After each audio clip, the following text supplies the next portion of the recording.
PMPL आपल्या ताफ्यात आणखी बस वाढवणार आहे. डिझेलच्या बसेस कमी करण्याचं धोरण आखत पुढील 6 महिन्यात 1200 इलेक्ट्रिक बस येतील. यामुळे डिझेल बसेसची संख्या शून्यावर येईल. डिझेल बस कमी करणारं पुणे हे पहिलं शहर असेल, अशी माहिती PMPLच्या CMDने दिली आहे.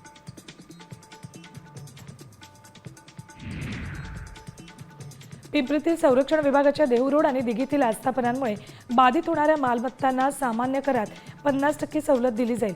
या निर्णयाचा 43,000 मालमत्ता धारकांना लाभ होणार आहे.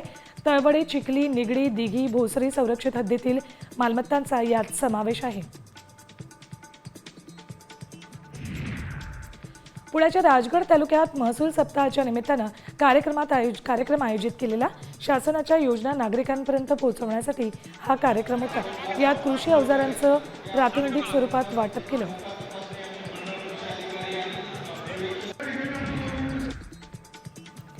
पुण्यात 5 दुचाकी चोरट्याला पोलिसांनी बेड्या ठोकल्यात. आरोपीनं अल्पवयीनसोबत दुचाकी चोरल्याची कबुली दिली आहे. त्याच्याकडून 5 दुचाकी जप्त केल्यात. या संदर्भात पोलीस अधिक तपास करत आहेत.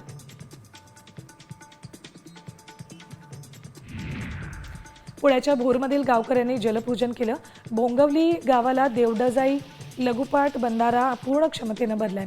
या जलाशयात पुष्पहार, श्रीफळ, खण, हळद, कुंकू अर्पण करून जलपूजन केलंय.